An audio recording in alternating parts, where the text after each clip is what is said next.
Good morning dear students. हम class 10th maths में quadratic equation पढ़ रहे हैं, द्विघात समीकरण, जिसकी एक्सरसाइज चल रही है 4.4 एंड लेक्चर नंबर 17। इससे पहले लेक्चर 16 कंप्लीट हुआ है, जिसमें हमने एक्सरसाइज 4.4 का क्वेश्चन नंबर 1 कंप्लीट किया था। अब हम इस लेक्चर 17 में क्वेश्चन नंबर 2 एक्सरसाइज 4.4 का इसको कंप्लीट करेंगे। तो देखिए एक्सरसाइज 4.4 का क्वेश्चन नंबर 2 आपसे क्या कह रहा है कि फाइंड द वैल्यू ऑफ के। आपको के की वैल्यू फाइंड आउट करनी है for each of the following quadratic equation. ये जो क्वाड्रेटिक इक्वेशन दी गई है इनके लिए, ये वाली quadratic equation and this is quadratic equation. अब देखिए so that they have two equal roots, इस प्रकार से क्या करनी है कि उनके दो इक्वल रूट्स आ जाएं। निम्न प्रत्येक द्विघात समीकरण में के का मान ज्ञात कीजिए। किसका मान ज्ञात करना है आपको? के का मान ज्ञात कीजिए। ऐसा मान ज्ञात कीजिए कि उसके दो मूल बराबर हों, यानी कि दोनों रूट्स इक्वल आ जाएं। और इसका फर्स्ट पार्ट है 2x² + kx + 3 = 0। अब देखिए फर्स्ट पार्ट है 2x² + kx + 3 = 0 और हमें इसमें कंडीशन लगानी है कि 2 इक्वल रूट्स की। आपको मैंने लेक्चर 16 में बताया था कि 2 इक्वल रूट्स के लिए क्या कंडीशन होती है। अगर किसी भी क्वाड्रेटिक इक्वेशन के दोनों रूट्स इक्वल होते हैं तो वहां पर डिस्क्रिमिनेंट 0 होता है। क्या 0 होता है? डिस्क्रिमिनेंट, जिसको हिंदी में क्या बोलते हैं? विवेचक। तो विवेचक शून्य होता है। इस कंडीशन को लगाकर हम यहाँ पर के की वैल्यू फाइंड आउट करेंगे। तो देखिए सबसे पहले हमें एबीसी की वैल्यू चाहिए। क्यों? क्योंकि डी के फॉर्मूले में क्या आएगा? एबीसी आएंगे। तो सबसे पहले हम इसका स्टैंडर्ड फॉर्म लिखेंगे और कंपैरिजन करा के हम ए बी एंड सी की वैल्यू फाइंड आउट करेंगे। तो देखिए सबसे पहले हम लिखते हैं स्टैंडर्ड फॉर्म। स्टैंडर्ड फॉर्म होगा ax² + bx + c = 0, जहां पर a क्या होता है? नॉन जीरो एलिमेंट होता है, यानी कि a not equal to 0, ax² + bx + c = 0, यानी कि x² का कोएफिशिएंट a है वो 0 नहीं होना चाहिए। इस प्रकार से इसका स्टैंडर्ड फॉर्म होता है। कंपैरिजन कराएंगे तो a की वैल्यू कितनी आ जाएगी? यहाँ से a की वैल्यू कितनी आ रही है? 2 एंड b की वैल्यू कितनी आ रही है? k। तो b की वैल्यू कितनी आ जाएगी? k आ जाएगी। कॉमा c की वैल्यू कितनी आएगी? c की वैल्यू 3 आ रही है। c की वैल्यू कितनी आ जाएगी? 3 आ जाएगी। अब देखिए we know that for 2 equal roots, यानी कि हम जानते हैं इस बात को कि दोनों रूट्स अगर इक्वल होते हैं तो उसके लिए क्या होता है? डिस्क्रिमिनेंट 0 होता है। हम जानते हैं कि दोनों मूल समान होता है, जो विवेचक है डिस्क्रिमिनेंट है डी, वो क्या होगा? 0 होगा। तो we know that for 2 equal roots, दोनों रूट्स इक्वल होंगे। ये मैंने लेक्चर 16 में आपको समझा दिया था कि दोनों रूट्स अगर इक्वल होते हैं तो वहां पर डिस्क्रिमिनेंट डी जो है 0 होता है। अगर डी डिस्क्रिमिनेंट 0 है तो डी का फॉर्मूला लिखेंगे, और डी का फॉर्मूला क्या है? b² - 4ac। तो हम लिख देंगे b² - 4ac = आ जाएगा 0। मैंने d की जगह पर d का फॉर्मूला लगाया b² - 4ac। और अब हम यहाँ पर क्या करेंगे कि b और a और c की वैल्यू पुट अप करेंगे। तो b की वैल्यू कितनी है हमारे पास? k। तो b की जगह पर हम क्या लिख देंगे? k। तो b की जगह पे k आ जाएगा, फिर स्क्वायर लगा हुआ है तो स्क्वायर लग जाएगा। माइनस का सिंबल है तो माइनस का सिंबल आ जाएगा। 4 है तो फिर 4 आ जाएगा। a की वैल्यू कितनी है हमारे पास? 2, तो कितनी आ जाएगी? 2 आ जाएगी। एंड c की वैल्यू कितनी है हमारे पास? 3, तो कितनी आ जाएगी? 3 आ जाएगी। इक्वल आ जाएगा 0 आ जाएगा। देखो अब देखिए यहाँ पर क्या है? k² माइनस, अब 4 2 जा 8 और 8 3 जा 24, तो k² - 24 = 0। यहाँ से हम सॉल्व कर लेंगे। ये k में एक क्वाड्रेटिक इक्वेशन है। क्यों? क्योंकि डिग्री कितनी आ रही है हमारे पास? 2 डिग्री आ रही है, इसलिए ये क्या है? क्वाड्रेटिक इक्वेशन है। और क्वाड्रेटिक इक्वेशन के सॉल्यूशन भी कितने होते हैं? 2 सॉल्यूशन होंगे। तो k² = ये 24 इधर आएगा तो किसका हो जाएगा? प्लस का हो जाएगा।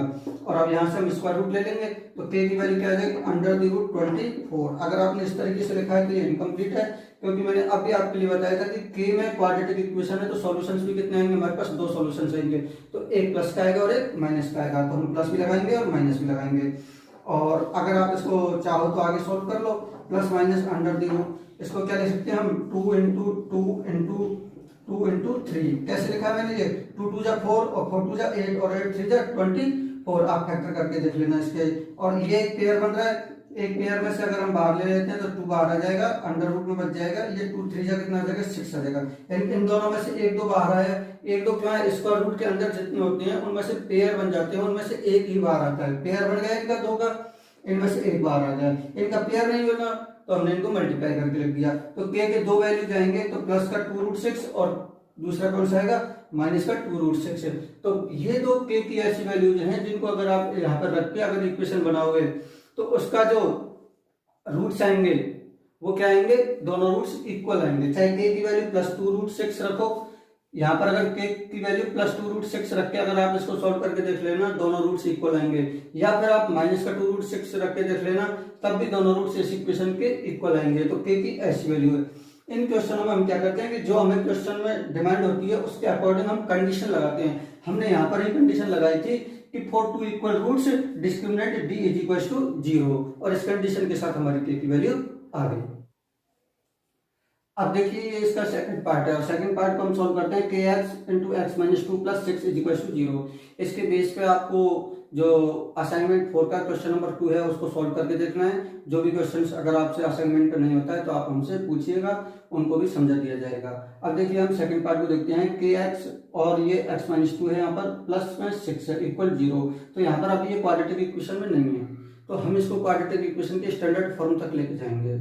देखिए क्वाड्रेटिक इक्वेशन की स्टैंडर्ड फॉर्म में लेके जाना है तो इस के एक्स को हम एक्स से मल्टीप्लाई करेंगे सबसे पहले। तो के एक्स को एक्स से मल्टीप्लाई होगा तो ये क्या आ जाएगा के, और एक्स को एक्स से मल्टीप्लाई होगा तो क्या आ जाएगा एक्स स्क्वायर। अब हम के एक्स को माइनस के 2 से मल्टीप्लाई करेंगे, ये प्लस का है ये माइनस का है तो माइनस का आ जाएगा। और ये क्या है के एक्स और इसको 2 से मल्टीप्लाई करेंगे तो 2 के एक्स आ जाएगा, यानी कि 2 भी आ गया, के भी आ गया, एक्स भी आ गया। लिखने का सीक्वेंस इनका यही होगा, हम सबसे लास्ट में वेरिएबल को लिखते हैं और सबसे पहले कांस्टेंट जो न्यूमेरिकल कांस्टेंट होता है उसको लिखते हैं, फिर अल्फाबेटिकल कांस्टेंट होता है उसको बाद में लिखते हैं, फिर उसके बाद में जो वेरिएबल होता है उसको लिखते हैं। तो ये इनका एक सीक्वेंस होता है 2kx। आपकी प्रैक्टिस से आपको समझ में आ जाएगा। प्लस का क्या होगा ये 6 होगा इक्वल 0। अब देखिए ये हमारा स्टैंडर्ड फॉर्म आ गया, एक्स स्क्वायर वाली टर्म है, एक्स वाली टर्म है और कांस्टेंट टर्म है। अब हम क्या लिखेंगे स्टैंडर्ड फॉर्म लिखेंगे। स्टैंडर्ड फॉर्म हमारी क्या होती है A x square plus B x plus C is equal to 0, जहां पर ए क्या होगा नॉट इक्वल टू 0, यानी ए 0 नहीं होना चाहिए। ए का मतलब क्या होगा एक्स स्क्वायर का कोएफिशिएंट 0 नहीं होना चाहिए। अगर हम यहाँ से कंपैरिजन कराएं तो ए की वैल्यू क्या आ जाएगी के एंड बी की वैल्यू कितनी आ जाएगी माइनस का 2 के, बी इज इक्वल टू कितना आ जाएगा माइनस का 2 के, एंड सी की वैल्यू कितनी आ जाएगी 6 आ जाएगी। सी की वैल्यू क्या आ गई हमारे पास 6, ए की वैल्यू आ गई के, बी की वैल्यू आ गई माइनस का 2 के एंड सी की वैल्यू क्या आ गई 6 आ गई। अब हम कंडीशन लगाएंगे। कंडीशन आपको पता ही है कि for two equal roots discriminant D is equal to 0। तो आप लोग लिख लो फॉर टू इक्वल रूट्स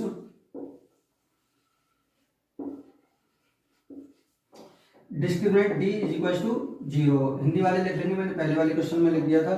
जो डी है उसके लिए आप देखिए कि डी का फॉर्मूला क्या है। डी का फॉर्मूला क्या होगा बी स्क्वायर माइनस 4ac। तो हम डी का फॉर्मूला लगा देंगे यहाँ पर बी स्क्वायर माइनस का 4ac इज इक्वल टू क्या आ जाएगा 0 आ जाएगा। अब देखिए हम बी ए एंड सी की वैल्यू पुट अप करेंगे इसमें। तो बी की वैल्यू कितनी है हमारे पास माइनस का 2 के, तो बी की वैल्यू रख दो माइनस का 2 के। अब देखो बी का स्क्वायर है और बी की वैल्यू है माइनस का 2 के, तो ये जो पूरा माइनस का 2 के इस पे स्क्वायर लगेगा क्योंकि ये पूरा मिला के बी है और हमें इस पे स्क्वायर लगाना है। माइनस का क्या है 4, फिर क्या है ए की वैल्यू कितनी है के, तो 4 फिर ब्रैकेट में क्या जाएगा के एंड फिर क्या है सी, और सी की वैल्यू कितनी है हमारे पास 6, तो कितना जाएगा 6। इक्वल का सिंबल है और 0 है। हम इसको सॉल्व कर लेते हैं। ये क्या है माइनस का 2 के है, इसका स्क्वायर करेंगे तो माइनस को माइनस से मल्टीप्लाई करेंगे तो प्लस हो जाएगा, और 2 का स्क्वायर करेंगे तो कितना जाएगा 4 आ जाएगा, के का स्क्वायर करेंगे तो के स्क्वायर आ जाएगा। आप इस स्टेप को ध्यान से देखिए, ये माइनस का स्क्वायर करने पर प्लस, 2 का स्क्वायर करने पर 4 और के का स्क्वायर करने पर के स्क्वायर। कई बच्चे यहाँ पर गलती करते हैं, तो इस स्टेप को ध्यान से देखना। हर चीज का आपको यहाँ पर क्या करना होगा स्क्वायर करना होगा, क्योंकि स्क्वायर पूरे पे लगा हुआ है तो सबका ही स्क्वायर करना पड़ेगा आपको। माइनस का कितना हो जाएगा ये 4 6 24 के इज इक्वल टू 0। अब यहाँ से हम कॉमन ले लेते हैं। कॉमन क्या आएगा यहाँ से, तो देखिए यहाँ पर भी 4 है और 6 4 24, तो 4 यहाँ पर भी है, 4 एक फैक्टर के रूप में यहाँ पर भी है, तो एक तो 4 कॉमन आ जाएगा। यहाँ पर के है और यहाँ पर भी के है, तो फिर के भी कॉमन आ जाएगा। अगर हम 4 के कॉमन ले लेंगे तो 4 तो कॉमन आ गया और 1 के कॉमन आ गया, तो 1 के यहाँ पर बच जाएगा, माइनस का सिंबल है। अब ये कितना 24, 6 into 4, अगर 4 कॉमन आ गया तो क्या बच जाएगा 6 बच जाएगा। या फिर आप ऐसे देख सकते हो 24 को जब 4 से डिवाइड करोगे तो 4 6 24 6 आ जाएगा, और के हमारा कॉमन आ गया है इक्वल 0।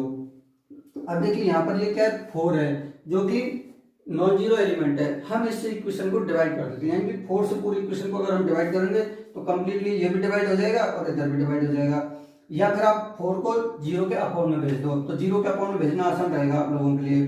तो 4k इंटू के माइनस 6 इज इक्वल टू कितना हो जाएगा 0.4, और 0 को जब 4 से डिवाइड करोगे तो 0 ही आ जाएगा, यानी कि k इंटू के माइनस 6 इज इक्वल टू क्या आ जाएगा 0 को 4 से डिवाइड करोगे तो 0 आ जाएगा। यहाँ से आप जानते हो कि एक फैक्टर तो ये बना है और एक फैक्टर ये बना है। अब दो फैक्टरों का जो मल्टीप्लिकेशन है वो 0 आ रहा है, इसका मतलब दोनों में से कम एक 0 है। अब हम कहेंगे कि either k is equal to 0 और k minus six is equal to zero, यानी कि या तो k जीरो होगा या k माइनस सिक्स बराबर जीरो होगा। अब देखिए either k is equal to zero और k minus six is equal to zero. तो यहाँ से क्या वैल्यू आ जाएगी, k की जीरो वैल्यू आ जाएगी और k की यहाँ से क्या वैल्यू आ जाएगी, सिक्स वैल्यू आ जाएगी। तो ये दो वैल्यूज हमारे लिए अब देखिए हमारे पास k की दो वैल्यू आई है, एक तो k की वैल्यू आई है जीरो एंड एक k की वैल्यू आई क्या, सिक्स आई है। अब इनमें से k की वैल्यू जीरो पॉसिबल नहीं है। क्यों पॉसिबल नहीं है, क्योंकि आप देखो स्टैंडर्ड फॉर्म में एक्स स्क्वायर का कोएफिशिएंट क्या है a, और a not equal to zero, यानी कि a की वैल्यू जीरो नहीं हो सकती। इसका मतलब क्या है कि जो एक्स स्क्वायर का कोएफिशिएंट है वो जीरो नहीं हो सकता है। तो यहाँ पर एक्स स्क्वायर का कोएफिशिएंट क्या है, k, तो फिर k भी जीरो नहीं होगा, क्योंकि अगर k जीरो होगा तो जीरो को एक्स स्क्वायर से मल्टीप्लाई करते ही ये जीरो हो जाएगा और हमारे पास ये जो क्वाड्रेटिक इक्वेशन है वो खत्म हो जाएगी, क्वाड्रेटिक इक्वेशन नहीं रहेगी। इसलिए हमने पहली कंडीशन लगाई थी कि एक्स स्क्वायर का कोएफिशिएंट जीरो नहीं हो सकता है। तो आप लोग लिख दो कि वी नो दैट कि coefficient of X square can not be zero. तो आप लोग लिखिए वी नो दैट